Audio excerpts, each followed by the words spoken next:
प्रभु यीशु मसीह ने लूक 12:16 से 21 में एक दृष्टांत कहा। उसने कहा, किसी धनवान की भूमि में बड़ी उपज हुई। तब वह अपने मन में विचार करने लगा कि मैं क्या करूं, क्योंकि मेरे यहां जगह नहीं जहां अपनी उपज इत्यादि रखूं। और उसने कहा, मैं ये करूंगा, मैं अपनी बखारियां तोड़कर उनसे बड़ी बनाऊंगा और वहां अपना सब अन्न और संपत्ति रखूंगा और अपने प्राण से कहूंगा कि प्राण, तेरे पास बहुत वर्षों के लिए बहुत संपत्ति रखी है, चैन कर, खा पी सुख से रह। परंतु परमेश्वर ने उससे कहा, हे मूर्ख, इसी रात तेरा प्राण तुझसे ले लिया जाएगा। तब जो कुछ तूने इकट्ठा किया है वह किसका होगा?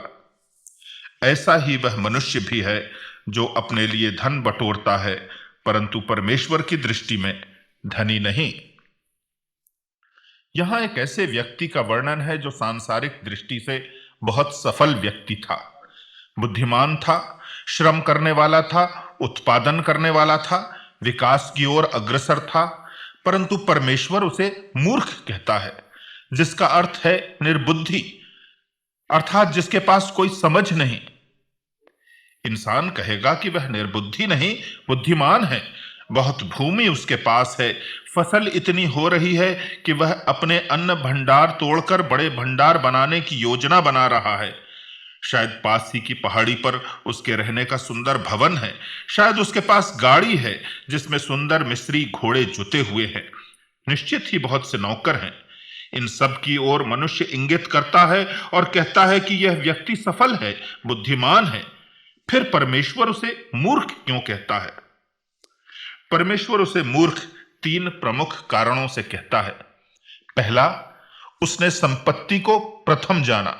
दूसरा, उसने शरीर को जाना किंतु आत्मा को नहीं। तीसरा, अपने जीवन के सीमित समय को उसने अनंत समझा। उसकी चेतना की परिधि में जो बात प्राथमिक रूप से उभरी वो यह थी कि उसके पास अपार संपत्ति है।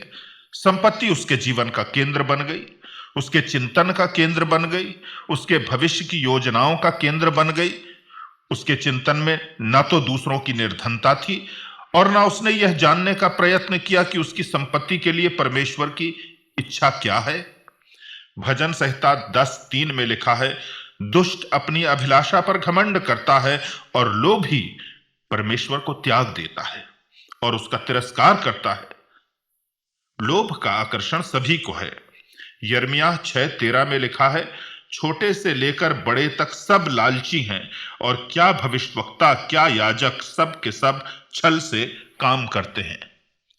लूक 12:15 में लिखा है, यीशु ने उनसे कहा, चौकस रहो और हर प्रकार के लोभ से अपने आप को बचाए रखो, क्योंकि किसी का जीवन उसकी संपत्ति की बहुतायत से नहीं होता।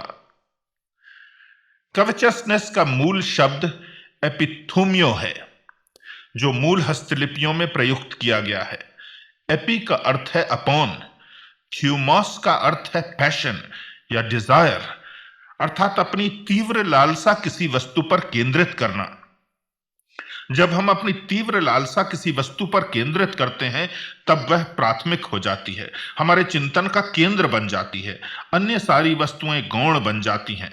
इसीलिए प्रभु यीशु मसीह ने कहा कि संपत्ति से जिन्हें प्रेम है उनके लिए स्वर्ग के राज्य में प्रवेश करना ऊंट के सुई के छिद्र में से निकल जाने से भी अधिक कठिन है।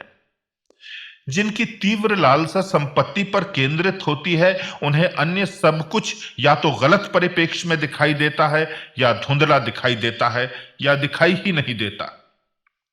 सोना, चांदी और सिक्कों से मस्तिष्क ऐसा भर जाता है कि न तो क्षितिज पर डूबने वाले सूरज की सुंदरता दिखाई देती है, न मित्रता और प्रेम के स्नेहपूर्ण संबंधों की मधुरता का उन्हें एहसास होता है। ऐसे लोग वास्तव में एक गहरी मनोवैज्ञानिक और आत्मिक निर्धनता से पीड़ित होते हैं। पैसे के अधिकारी होना तो ठीक है, किंतु सतर्क होना चाहिए कि पैसा आप पर अधिकार न कर ले। ऐसा ना हो कि आपकी चेतना पैसों से ऊपर न उठ सके और परमात्मा तक न पहुंच सके। इस मनुष्य की दूसरी गलती यह थी कि उसने शरीर को तो जाना किंतु आत्मा को नहीं। शरीर की सीमाओं से परे वह कुछ देख नहीं पाया। पौलुस प्रेरित दूसरा कुरिन्थियों 4:18 में कहता है, हम तो देखी हुई वस्तुओं को नहीं परंतु अनदेखी वस्तुओं को देखते रहते हैं, क्योंकि देखी हुई वस्तुएं थोड़े ही दिन की हैं परंतु अनदेखी वस्तुएं सदा बनी रहती हैं। इन शब्दों में जीवन और अनंत के प्रति मसीही दृष्टिकोण का निचोड़ है। यह शरीर और यह भौतिक संसार थोड़े समय का है। दुख पीड़ाजनक क्यों न हो, वह एक ऐसे संसार से संबंधित है जो स्थायी नहीं है। बुराई भले ही प्रबल प्रतीत हो, अस्थायी है। और इसी प्रकार हमारी सफलताएं, हमारे पद और प्रतिष्ठाएं, हमारे संबंध और हमारी संपत्ति सब इस अस्थायी संसार से जुड़े होने के कारण अस्थायी हैं। इसीलिए बाइबल में लिखा है, शरीर पर मन लगाना तो मृत्यु है, किंतु आत्मा पर मन लगाना जीवन और शांति है। मसीही विचार में, दर्शन में शरीर से कोई दुश्मनी नहीं है जिसे हम पीड़ा पहुंचाएं। शरीर तो परमेश्वर का वरदान है। इस संसार में हमारे जो दिन हैं उन्हें जीने का एक माध्यम है। परमेश्वर के इस वरदान को और इस माध्यम को स्वच्छ रखना, सुंदर रखना और स्वस्थ रखना, किंतु सतर्क रहना। शरीर ही हमारे समग्र चिंतन का केंद्र न बन जाए। शरीर की लालसाओं की पूर्ति ही हमारे समस्त श्रम का उद्देश्य न बन जाए। केवल शरीर को ही तृप्त करते रहोगे तो मन को और आत्मा को इतना भूखा रखोगे कि वह निर्धर और निर्बल हो जाएंगे। प्रभु यीशु मसीह के उस वचन को कभी न भूलिए कि मनुष्य केवल रोटी ही से नहीं किंतु हर एक वचन से जो परमेश्वर के मुख से निकलता है जीवित रहेगा। इस धनी मनुष्य की तीसरी गलती यह थी कि उसने अपने जीवन के सीमित समय को अनंत समझा।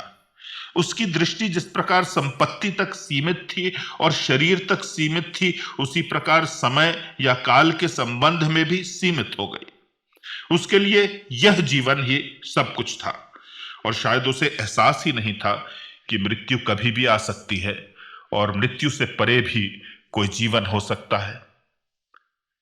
जीवन को मृत्यु के भय में नहीं जीना चाहिए, किंतु मृत्यु की वास्तविकता की उपस्थिति हमारी चेतना में अवश्य होनी चाहिए और उसकी वास्तविकता के परिप्रेक्ष्य में हमारे जीवन के मूल्य निर्धारित होना चाहिए, हमारे जीवन की शैली निर्मित होना चाहिए।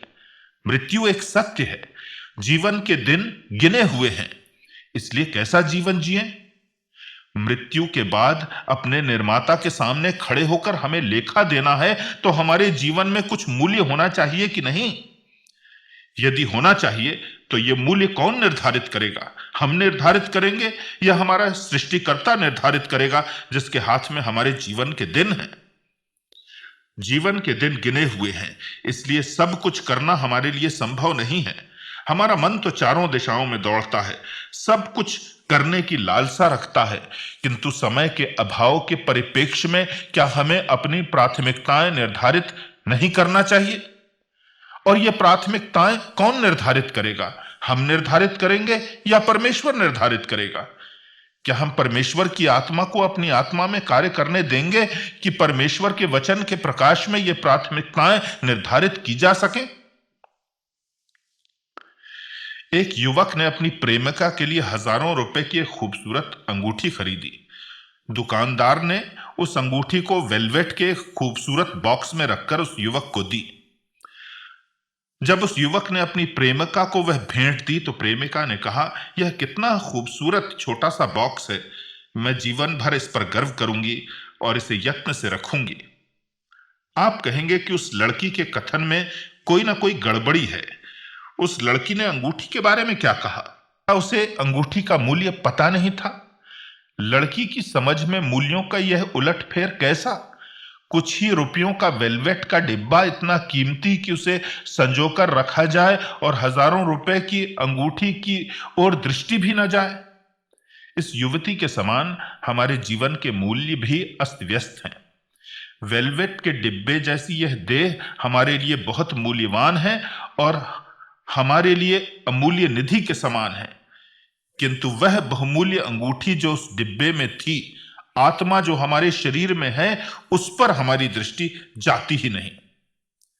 जो मात्र डिब्बा लेकर घूमते हैं वे निर्धन हैं, जो अंगूठी के मालिक हैं वे बुद्धिमान हैं। हमारी मूल कहानी में वर्णित संसार की दृष्टि में सफल मनुष्य को परमेश्वर मूर्ख कहता है।